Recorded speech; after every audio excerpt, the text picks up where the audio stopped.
Барлықтарыңызға сәлем, менің каналыма қош келдіңіздер. Ең жұмсақ, ең арзан оп-оңай торттың рецептін бөлсемін. Бұл торт енді 1000 теңгелік тортты деп хит болып кетті.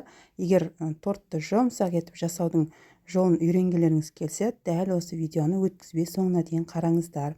Тортқа ең алдымен бірінші крем жасап аламыз, яғни қайнатпалы крем. Ыдысымызға сүтті құямыз, оған жұмыртқа, бір жұмыртқа, сосын шекерді саламыз.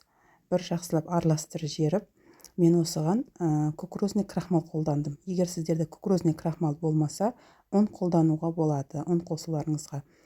Сосын егер болса, сіздерде ванильный сахар қолданып жіберіңіздер, ванильный сахар қосып жіберіңіздер, кішкене тортқа дәм иіс беретін болады. Егер болмаса, ол қажет емес. Енді осыны жақсылап араластырып, орташа отқа қойып, араластырып отырып пісіретін боламыз. Яғни қайнап шамалы қоюланғанға дейін жақсылап араластырып отырыңыздар. Қазір көрсетемін қандай қою болу керектігін. Міне осындай қоюлықта болып шықты. Енді ыстық кезінде сары май қосып жібереміз. Осы рецептің барлық өлшемін, грамдарын мен описаниеға жазып қалдырамын. Міндетті түрде қарап көріп алыңыздар.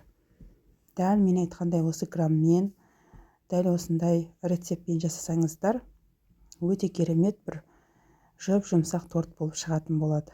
Енді осы кремді басқа ыдысқа алудың қажеті жоқ. Дәл осы ыдыста бетін жауып қоямыз. Себебі крем қатты суымаса да біздің тортымызға ештеңе етпейді. Бір шетке алып қойып, қазір коржықтарымызды дайындап аламыз.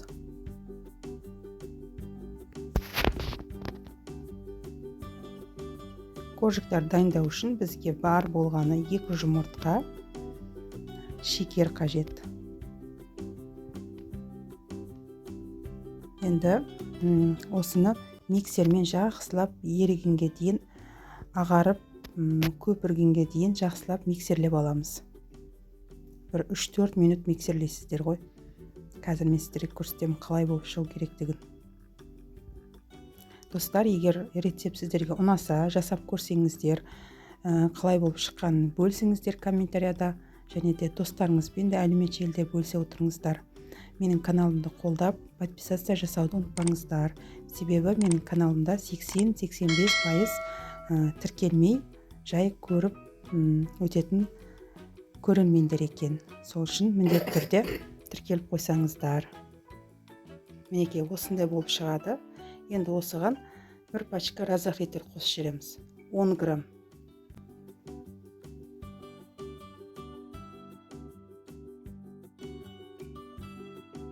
Енді ұн қосып отырып қамыр илеміз. Ұнды бірден қосып жібермеңіздер. Аздап-аздап 2-3 бөліп отырып қамыр илемейтін боламыз.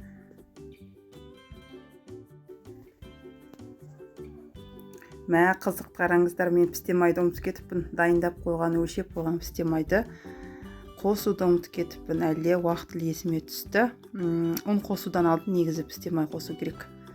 Пістемайдың барлық рецепттердің өлшемін мен описаниеға жазып қалдырдым, қарап алыңыздар. Енді пістемайды қосып, осылай ұнды 2-3 бөліп қосып отырып, араластырып, жұмсақ етіп қамыр илеміз.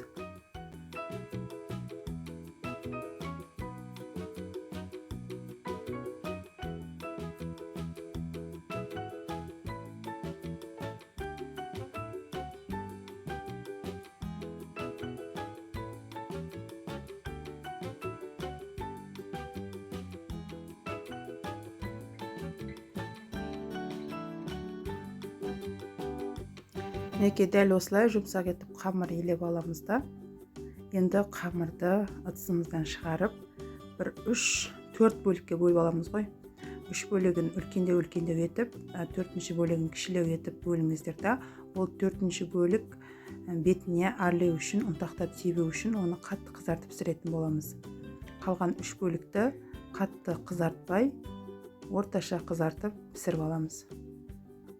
Енді сіздер қаласаңыздар формаға салып пісірсеңіздер болады. Мен жай ғана осылай жылдам пештің листіне осылай май жағып пісіре салдым. Енді міндетті түрде қамырды осындай қалыңдықта жайып алған соң, осылай вилкамен тесіп шығыңыздар. себебі қамыр көтеріліп кетпеу үшін. Міне дәл осындай қызартып пісіріп аламыз. Осылай рет-ретімен 3 коржикті пісіріп алған соң, ең соңында 4-ші коржикті жұқа етіп жайып пісіріп алыңыздар. Сол кезде қып-қызыл болып, торттың бетіне сепкен кезде қып-қызыл болып тұрады.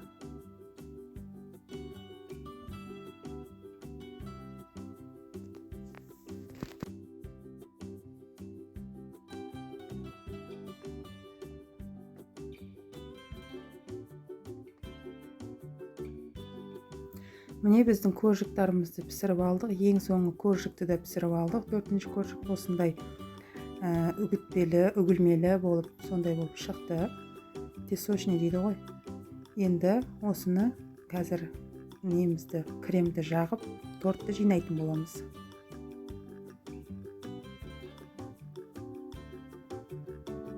Міне кремді осылай қатты суыған жоқ, жылы болып тұр.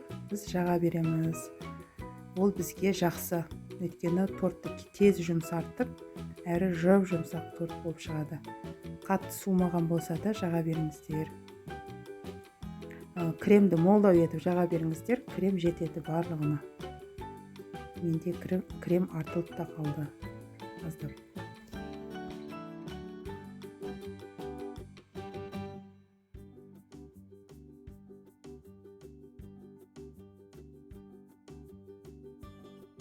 Үш коржикті жинап алдық. Міне 4-ші коржигіміз осылай қып-қызыл болып пісіп шыққан. Енді осыны мен оқтау арқылы езіп алдым. Қаласаңыздар блендермен ессеңіздер де болады. Осылай пакетке салып, оқтаумен де 2-3 рет айналдырсаңыздар да тез езіліп шығады.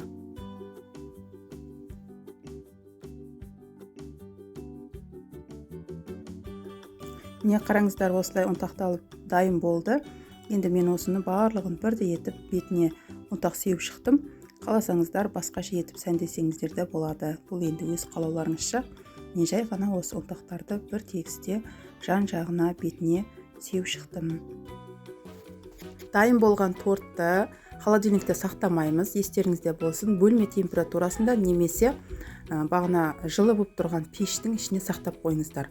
2-3 сағат тұрса жеткілікті. Енді пешті қоспайсыздар. Бағана коржик пісіріп алғаннан кейін қатты суы қойған жоқ қой пеш. Сол пеште бір 2-3 сағат ұстасаңыздар жеткілікті. Немесе бөлме температурасында қалдырыңыздар. Осындай жұмсақ болып шығады. Холодильникте сақтауға болмайды. Бірақтан енді осылай дайын болғаннан кейіннен сақтауға болады әрине. Міне осындай қараңыздар, вилкамен де кесіп көрсетем. Жұмсақ торт дайындап көріңіздер, ас болсын.